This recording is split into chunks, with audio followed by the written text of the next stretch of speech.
Saudara-saudari yang terkasih, jumpa lagi dalam Pelita Hati hari ini, Senin tanggal 5 Juli 2021, hari biasa dalam Pekan Biasa yang ke-14.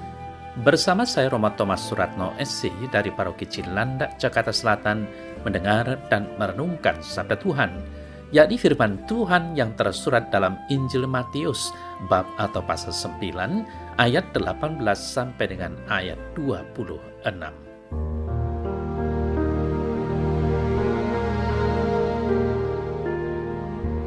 Sekali peristiwa, datanglah kepada Yesus seorang kepala rumah ibadat.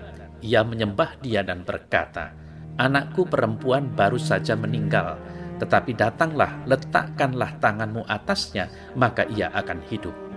Lalu Yesus pun bangun, dan bersama murid-muridnya mengikuti orang itu.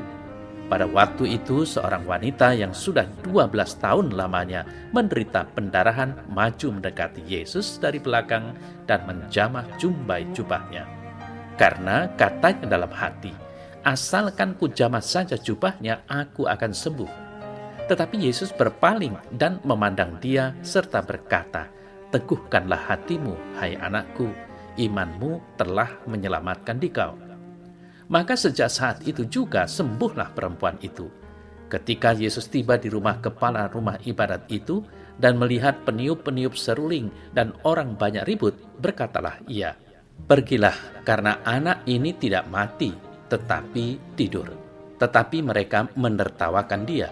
Setelah orang banyak itu diusir, Yesus masuk dan memegang tangan anak itu, lalu bangkitlah anak itu. Maka tersiarlah kabar tentang hal itu ke seluruh daerah itu.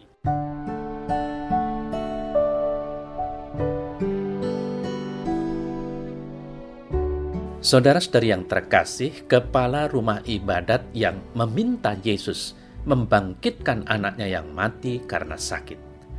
Penginjil Matius jelas-jelas mengatakan bahwa anak kepala rumah ibadat itu sudah mati. Ayahnya memohon kepada Yesus supaya ia datang dan meletakkan tangannya supaya anaknya hidup lagi.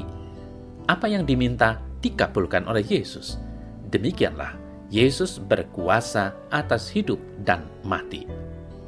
Saudara-saudari yang terkasih, penginjil Matius juga menceritakan perempuan yang sakit pendarahan selama 12 tahun, lalu maju mendekati Yesus dari belakang dan menjamah jumbai jubahnya. Jangankan untuk sujud menyembah, untuk bicara pun perempuan ini tidak berani. Berdasarkan ajaran agama Yahudi, perempuan ini tahu penyakitnya menyebabkan kenajisan bagi orang lain jika berada bersama-sama, apalagi menyentuh orang lain. Keyakinannya atas kuasa Yesus yang membuat dirinya berani menjamah jumbai jubah Yesus. Saudara-saudari yang terkasih, wanita itu hanya mendekati Yesus dari belakang dan menjamah jubahnya. Ia tidak meminta apapun pada Yesus. Ia tahu dirinya sakit, tetapi tidak mengajukan permohonan apapun pada Yesus. Tetapi ia punya keyakinan bahwa hanya dengan menjamah jubahnya ia akan sembuh. Maka terjadilah seperti yang ia imani. Ia menjadi sembuh dan sehat kembali. Ia tidak memohon, tetapi aktif datang kepada Yesus dan menjamah bagian kecil dari pakaian Yesus. Itu pun membawa kesembuhan padanya dan menjadikan dirinya bersukacita. Ia sungguh beriman, sekalipun ia tidak berani mengatakannya secara terang-terangan seperti kepala rumah ibadat itu. Saudara-saudari yang terkasih, sungguh suatu iman yang mantap yang ditunjukkan oleh kepala rumah ibadat dan perempuan yang sedang mengalami pendarahan tersebut. Iman menuntut seseorang kepada sebuah tindakan konkret. Yesus yang kita imani adalah sosok yang berkuasa atas segalanya. Seperti kepala rumah ibadat dan perempuan yang sakit pendarahan mengalami bantuan atas persoalan hidup mereka. Di tengah-tengah kondisi yang pelik, mereka memilih mencari, berharap, dan beriman kepada Yesus. Mereka percaya bahwa Yesus adalah satu-satunya solusi yang dapat memberikan pengharapan kepada mereka. Sapaan penuh belas kasih dari Yesus ini sungguh mampu memberi kekuatan, sekaligus penghiburan dan kesembuhan bagi orang yang percaya kepadanya. Dia sanggup membantu kita berhadapan dengan segala persoalan yang ada. Saudara-saudari yang terkasih, dalam warta Injil Matius yang kita dengarkan tadi, kita menemukan pribadi Yesus yang mampu memberi penghiburan bagi orang yang putus asa. Yesus menghibur mereka yang sedang dalam keadaan bersedih, susah, dan butuh perhatian. Yesus menghibur seorang wanita yang sudah 12 tahun menderita dan yang dengan penuh iman menjamah jubahnya. Ketahuilah bahwa Yesus tidak memarahi perempuan itu, meski ia tanpa izin terlebih dulu untuk mendapatkan kesembuhan darinya. Dengan kasih ia mampu berkata, "Teguhkanlah hatimu, hai anakku, imanmu telah menyelamatkan engkau." Dia juga menghibur seorang kepala rumah ibadat yang sedang berduka karena putrinya meninggal.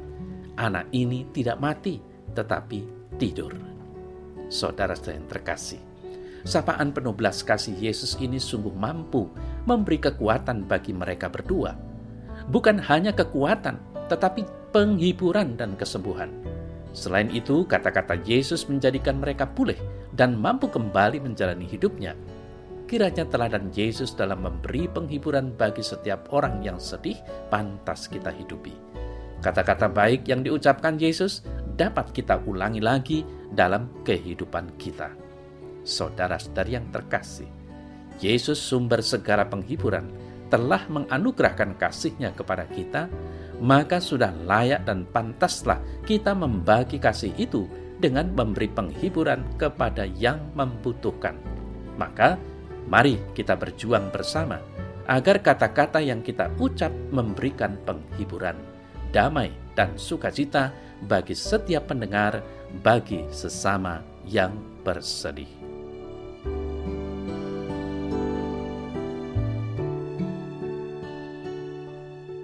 Dalam nama Bapa dan Putra dan Roh Kudus. Amin. Ya Tuhan Yesus, bantulah aku supaya aku tetap percaya padamu dan senantiasa dapat meneladani apa yang telah Kau katakan maupun apa yang telah Kau lakukan, yakni semuanya sesuai dengan apa yang dikehendaki Bapa di sorga. Amin. Dalam nama Bapa dan Putra dan Roh Kudus. Amin.